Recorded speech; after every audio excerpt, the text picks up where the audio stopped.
We are getting an update from officials in Newport News, Virginia. That's where a 6-year-old student has allegedly shot and injured a teacher in class. This happened late last week.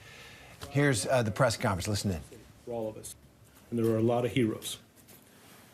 I'll tell you that Saturday afternoon, I was able to meet with family, and I was humbled, but I was able to meet with Abigail Zwerner. Abigail is a 25-year-old teacher, and she is a trooper. She is a hero. I talked with her, so before I talk today, I'm going to go through the timeline, establish that a little bit for you, talk about our officer response, what happened while we were there, and where we're at in our investigation.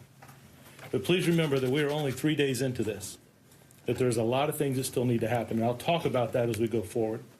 But there are some questions that we will not be able to answer because of where we're at with this investigation. When I met with Abigail's family on Saturday, and they took me up to her room, she asked me, first question, do you know how my students are? She was worried about them. And then today, when I went back to share with her that we were going to hold this press conference today, she again asked me, do you know how my students are? And that touched me, her family and her mother. Abigail wanted me to tell you all, but primarily her students and her parents of her students, that she is in stable condition and that she is thankful for the thoughts and prayers that have gone out to her, the people that have reached out not only here locally, across our state and across our nation. She is very, very appreciative of the support that she's getting and continues to get. So I just want to establish with you a brief timeline. Last Friday, at Rich Neck Elementary School on January the 6th. At 1:59, a call came in and advised that a teacher had been shot, and there was no other information that came forward. Officers were dispatched at 2:00 p.m. Personnel to Rich Neck Elementary. And anytime we have a situation where there is a shooter or the believed or possible active shooter, officers are going to come from all over. So there were officers from different areas there. At 2:04. 2 sheriff deputies arrived at the school and entered the classroom where this shooting took place. And we'll talk a little bit shortly here that it was not an active shooter going on throughout the school. Everything happened in one classroom. 2 sheriff deputies entered at 2:04, and about 8 to 10 seconds behind them, 2 officers entered. When they entered the room, they found a 6-year-old child that was being physically restrained by a school employee.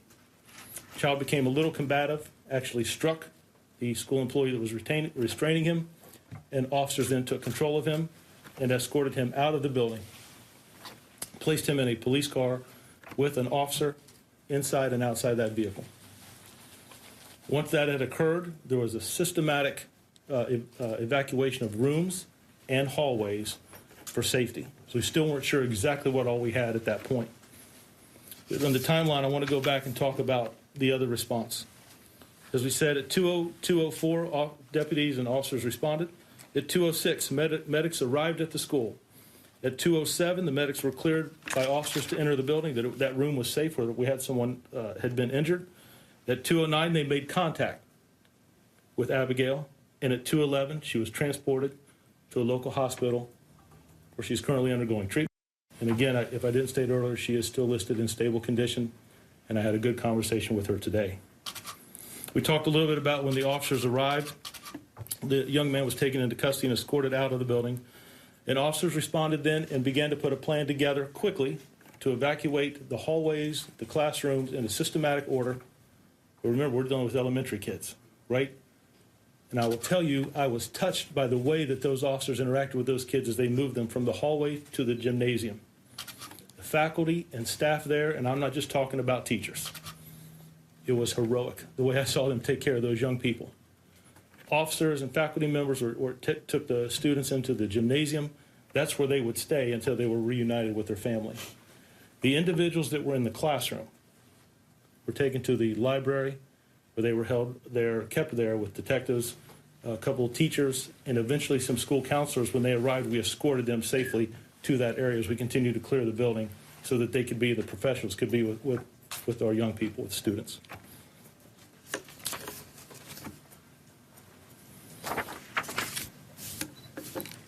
We talked about detectives and counselors that were escorted there to make sure that we had professionals with the individuals that had been in that room. Once the building was safe, forensics entered the classroom and processed the crime scene. I want to share with you what we recovered there. One spent shell casing, a backpack, a cell phone, and a 9mm Taurus firearm was recovered. The firearm was recovered close to the student's desk where the shooting occurred.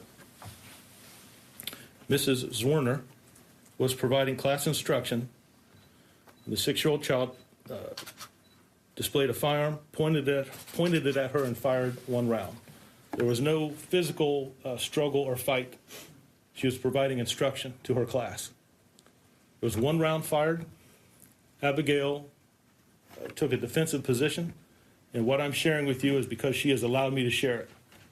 She took a defensive position where she raised her hand. The round went through her hand, exited the rear of her hand, and into her upper chest.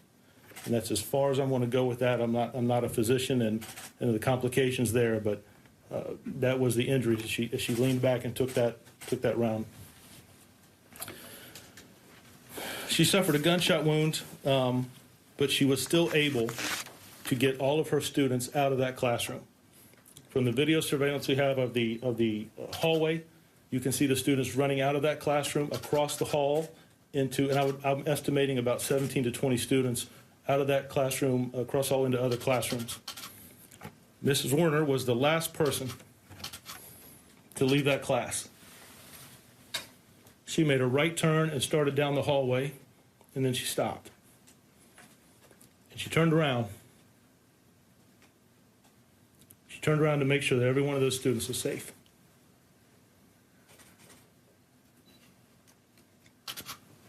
She made her way down to the administration office. We would later find out that she was given first aid as dispatchers talked to individuals who had made phone calls, and they took care of her through communications until the paramedics got with her. Several faculty members were interviewed at the scene. Others, there will be follow-up interviews. There will be follow-up interviews with Abigail. The students that were there, we will work with child psychologists who are trained to interview children. We'll work with them. We want to talk about what they saw in their accounts.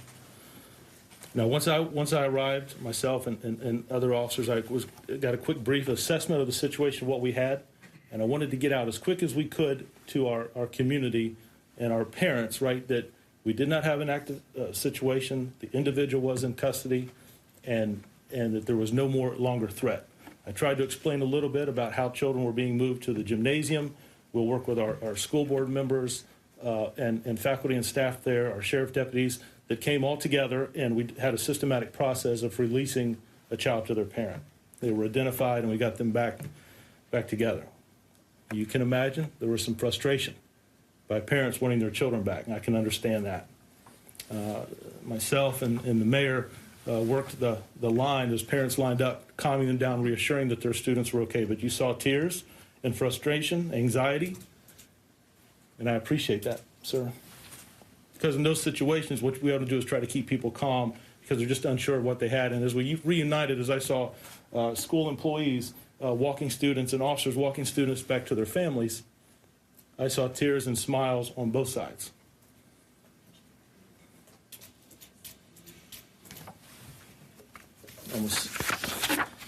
In that moment of seeing our fire department, sheriff's department, police officers, school board members, school officials working together to reunite those children and loved ones, and the care that they took for those young people, it was amazing. Laughing, supporting, holding their hands, talking to them. I saw children in the gym that were making fun of officers and officers making fun of them, just bonding and trying to make that situation that we're dealing with the best that we could. They remembered how important those young people are. In that time, they may never forget. The parents of the 6-year-old child were contacted by the police department and asked them to meet us back at police headquarters. They did so, and at that point is where we interviewed the child and his mother. And we determined that the firearm was in the residence where they lived. and the child had obtained that firearm, placed it in his backpack, and brought it to school. He was brought to school that day by his mother later that morning. The 6-year-old child brought to school, like we said there, and it was determined we wanted to know about that firearm. It's one of the things that we did in our press conference there. It was one of the questions I had. Where did that firearm come from? The firearm was legally purchased by the child's mother out of York County. Detectives, so after we had this information, like I said, this is unprecedented. We're dealing with a 6-year-old. Detectives talked with Human Services and Child Protective Services, our Commonwealth Attorney's Office. I've talked to Mr. Gwynn several times, as late as last night and this afternoon. The Community Service Board, which addresses mental and behavioral health. Due to the age of the child, we made these contacts and conversations to seek guidance on possible services, because none of us have a lot of information dealing with something like this. Based on this conversation, an emergency custody order was initiated by detectives, and the 6-year-old child was transported to a local hospital where he was evaluated. The CSB, Community Service Board, determined that a temporary detention order would be obtained from a magistrate, and the child is currently receiving treatment at a medical facility. Now, the department will continue to conduct this investigation, which will consist of follow-up interviews. We want to talk to the individuals that were in that classroom with help of a child psychologist. We want to meet with Human Services or Child Protective Services to see if there's any interaction or any cases that they have with the family or the child.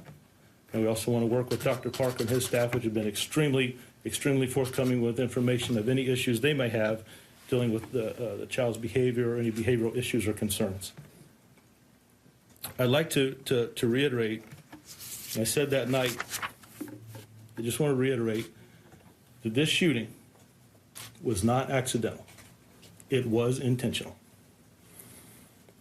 Now, I believe, and I told her today, I believe that Miss Zorner, Abigail, that she saved lives on Friday. I cannot be more impressed with the faculty and staff of the school. I can't be more impressed with those children, the way they exited the hallways and went with instruction, the officers and deputies who talked to them, some holding their hands as they walked through, and the number of school employees that came in and we escorted to the gymnasium and even to the library to work with those young children. And I also want to thank all of our federal partners, state and local officials who've called and asked if there's any support that you need from the governor's office, all over the state, but primarily around our surrounding jurisdictions. Is there anything you need? And I believe that's because of the relationship that we have. So as we go forward, those are the conversations we'll be having as we continue to put this investigation together. There are a lot of things that we need to continue to do. We're only 3 days into this investigation.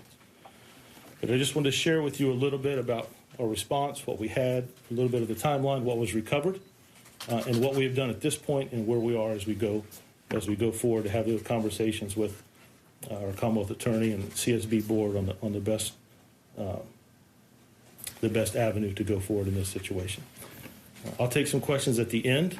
At the end, I want to make sure that Dr. Parker and our mayor speak, but before I step away, I just want to say that I am appreciative and thankful for the partnership and the relationship we have, and I want to thank you for your being there and just kind of all of us working together. I think that's what makes this city great. Horrible situation happened that we were able to come together. So I just wanted to say thank you. Hi, everyone. George Stephanopoulos here. Thanks for checking out the ABC News YouTube channel. If you'd like to get more videos, show highlights, and watch live event coverage, click on the right over here to subscribe to our channel. And don't forget to download the ABC News app for breaking news alerts. Thanks for watching.